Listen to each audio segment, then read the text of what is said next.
Heyo, what's good everybody? I'm so excited for whatever's dropping later tonight with the crossover. But for now, I am showing my guide for Trial of Leviathan EX1. So let's go over the battle plan for today. First we need to look at prep, and obviously you need Rama and your best physical lightning weapon. In general, you want to bring lightning resist down, so use Wind Slash or Red Seaside Collar, preferably the Seaside Collar because it also has X Sigil Boost, which is pretty important. So you also want to bring a Triangle Sigil Boost, which is likely going to be Murasame, and X Sigil Boost. Seaside Collar, as mentioned, is great. AoE and single target heals are both pretty good for this, and you want a magic attack debuff of at least mid potency, preferably high, and an AoE magic defense buff of high potency. Around about 11k HP is pretty good, and magic defense and water resist helps a lot. So for the first phase, you want to debuff the boss's lightning resistance and raise your magic defense AoE, and then you want to deplete the bar with lightning damage before the countdown ends. Then he will cast Tidal Wave, so you want to try and debuff his magic attack by 3 stages before he casts it, and raise your magic defense AoE by 3 stages before he casts it. And then of course defend the Tidal Wave. For phase 2 is Tidal Roar, the stream phase.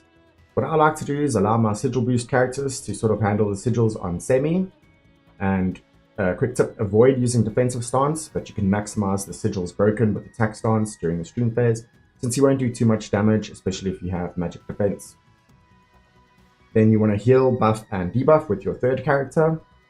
And having an X rune on the third character can actually be useful to break the sigils, X sigils faster than Cloud or your triangle user, that you can start to debuff his lightning resist just before Cloud finishes the stream phase.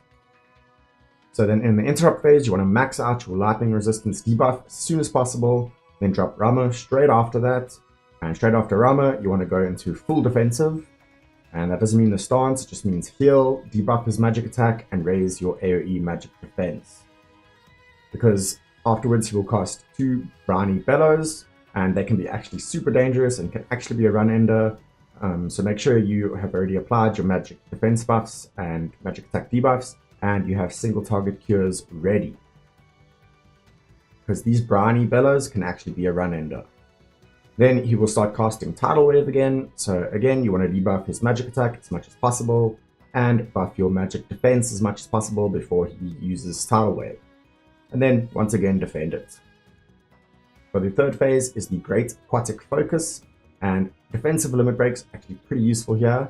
And also if you can sneak in at least 1 lightning resist down before everything, then that's good, but prioritize the battle plan above all else. And that is to heal up as soon as possible to at least 50%.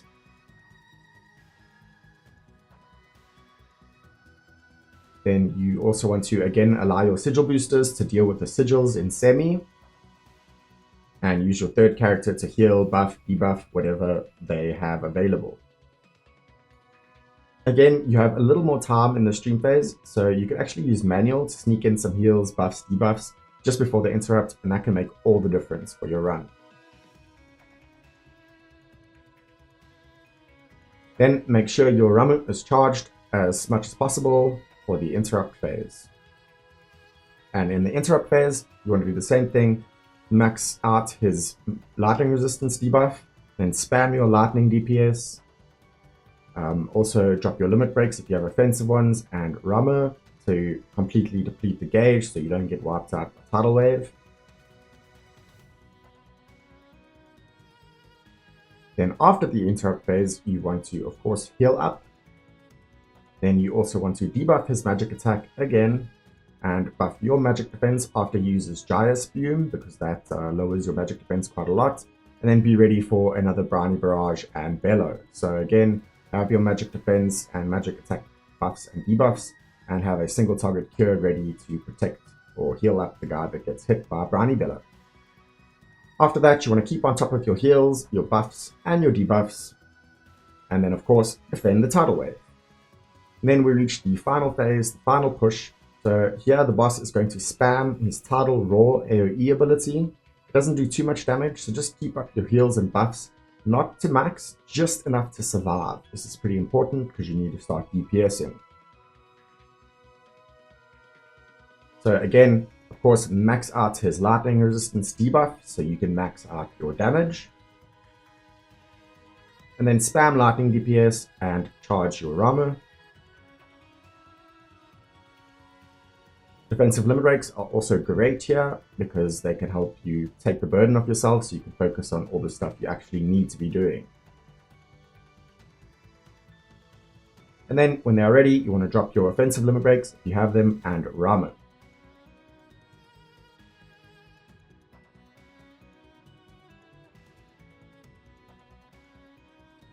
And then finally, you want to finish the boss before his sheer aquatic focus tidal wave goes off. So as I said, you have some time, not a lot, to DPS rush the boss. But yeah, the aquatic focus and the sheer aquatic focus, and the tidal wave that comes afterwards is actually pretty quick charging, the countdown, etc. So, and you won't survive that tidal wave, so you want to finish him ASAP. Let's take a look at the team that I am using for this run. I'm using Cloud as my main lightning DPS. So the classic Murasame Garb, Rama, some stat sticks, a single target cure, and a triangle ruin, because of course the Murasame has the triangle sigil boost. And then I also brought bandage sword for AoE magic defense. And for sub equipment, you can look at my stats here. I brought lightning potency. So there you can see the R abilities, decent HP, max physical attack, and level 8 lightning potency, which is the sweet spot. That's pretty much my DPS for this. For my healer, I brought Matt. Brought his centipede. Even though Aerith's heals are faster and more powerful, I brought Matt because he has Core Defender, which does have a little bit of water resistance, and it gives me the AoE magic defense buff, which Aerith doesn't have, so, or at least not a strong one, so that's pretty important for me. And then I brought some single target cure, a Thundara, so you can just do some damage, and a stat stick, or an X ruin, should I say. For sub equipment, I went with HP, magic defense, and so on. So there are his stats, and these are his R abilities. HP 6, I've got at least some magic defense, level 8 heal, level 3 water resistance, and level 3 buff debuff extension. And then last but not least, my support is going to be Red. I brought his Sled Fang, which is pretty useful in this fight. Quick charging lowers their offensive stats or buffs. And then, of course, Seaside Collar for not only the Thunder resist down, but also the X sigil boost. So a nice 2-for-1 there, very useful in this fight. Then a single target cure, and of course the X rune and a stat stick. I also brought his Gold Collar for the magic attack debuff. Sadly, it's not every 6, so it's only mid potency, but it gets the job done. And then for his sub equipment, you can see his stats. I went mostly into HP, and I dipped into a few defenses here and there, so water resistance and magic defense. Take a look at the R abilities that I've got.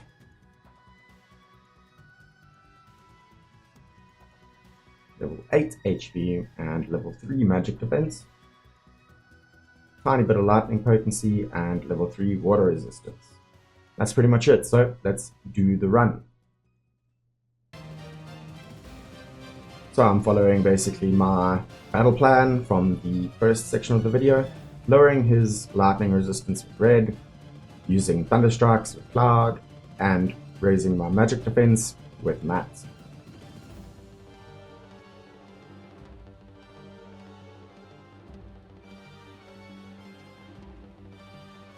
I only lower his lightning resistance by 2 stages here, and that is enough for me to deplete his gauge with Cloud. And instead of doing 3 lightning resist debuffs, I use 1 of Red's turns to actually lower his magic attack a little bit.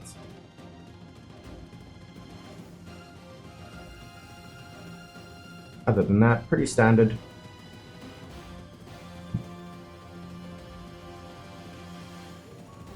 Now he's going to start charging Tidal Wave, So of course I'm raising my magic defense as much as I can and lowering his magic attack as much as I can. That's pretty much all there is to that. Because I depleted his gauge completely, the tidal wave won't do too much damage anyways, but it's good to take as little damage as possible so that you spend as little time healing as possible.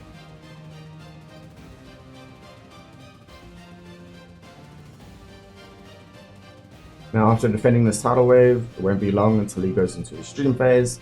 So as I mentioned, I kind of let Cloud and Red just break the sigils on Semi, and I used Matt to raise my magic defense and heal up a little bit. And I also used Matt to just pop in an X ruin here and there so that the X goes down quicker than the triangle. And I do that because I know Cloud is going to finish the triangle. So near the end, I can switch to Red and get in a lightning resist debuff, and then also just be ready for the stream phase to spam my lightning resist debuffs.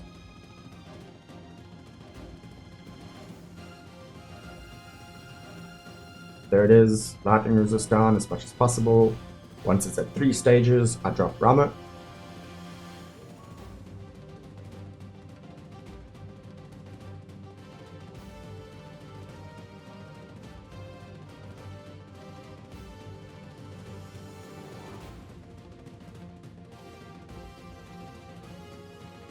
And then just focus on healing, buffing my magic defense, and debuffing his magic attack. Because straight after the interrupt phase, he's going to do those super scary brownie bellows, single targets twice in a row that against the same character that can probably kill them if you're not careful. So, buffing, debuffing, healing. And there we go, we have survived that. He goes into another tidal wave charge, and we go back to like more of the standard rotation. Same old, debuff his M attack, buff your magic defense, and make sure you're healed up. Again, if you've depleted the gauge, this one actually there's no gauge, so this one hits pretty hard regardless. You really have to make sure your magic defense is maxed out and his magic attack is down as much as possible. After this, heal up a bit. And here comes the great aquatic focus. So right now you can't focus on the bar. I'm dropping my defensive limit breaks, 1 to lower his damage, so I take a little less, and 1 to raise my defenses, so that, you know, make my life a little easier for myself. Because you can't focus on the bar, you have to focus on the sigil phase, again, the stream phase. And pretty much use the same concept here, where I control Matt, keep on top of my magic defense and my heals, while Red and Cloud deal with the sigil phase. And as I mentioned in the slides, you have a little bit more time than the previous stream phase, so you can actually, if you time it right, you can go into manual and try to like save the interrupt for the last second and use heals and buffs and debuffs.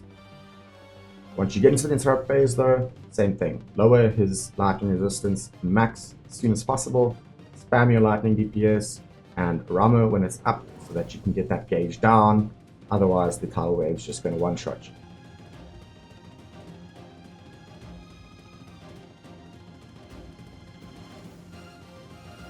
There it is, I've managed to deplete the gauge, so now I can focus on healing up a bit, but always stay on top of your buffs and his debuffs.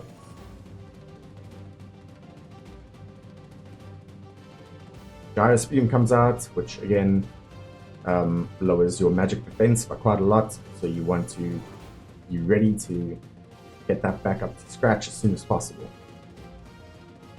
This is where Bandage Sword comes in handy for me, because I have 2 ways to do that. So boom, there goes my magic defense, and then I instantly use Sanctuary with Cloud and Amulet Charm with Matt to get that back up there, so that I can survive this Brownie Bellow that does a lot of damage to my red, and I have some ATB to heal them up.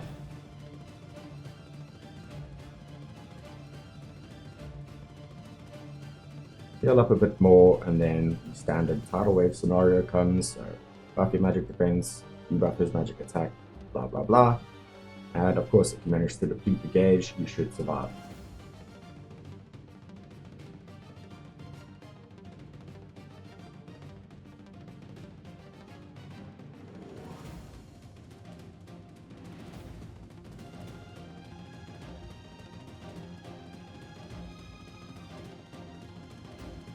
Now after this is where it gets interesting, because this is where you need to start DPSing him and finishing the fight.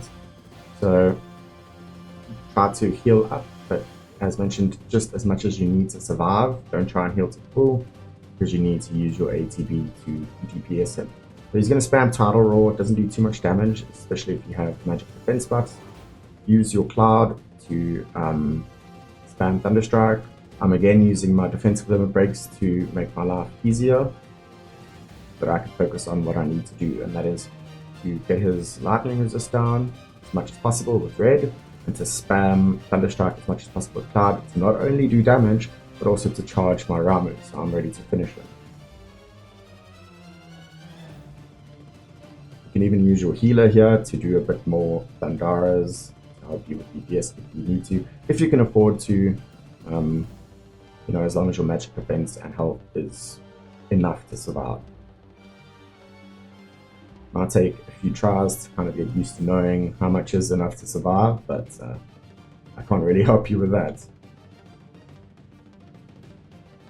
So yeah, keep yourself alive, focus on debuffing his lightning resistance and doing lightning damage, charging your summon and using Rama. And after that, he should be pretty much dead. For me, it was not completely enough, so I'm just going to keep doing lightning damage, a couple more thunder strikes, and he will be down. And soon after this, he will use sheer aquatic focus. So this is where you just need to DPS him and finish him. You might need to do more lightning resistance down, just so you can make sure you finish him before all of that goes off. Because if he gets that tidal wave off, it's tickets for you. So yeah, that is pretty much it. Hopefully, between the battle plan and my actual showcase of the run, you'll be able to manage it too. And yeah, thanks as always so much for watching. I really appreciate you guys. Can't wait for later tonight. I hope you're just as excited as I am, and see ya.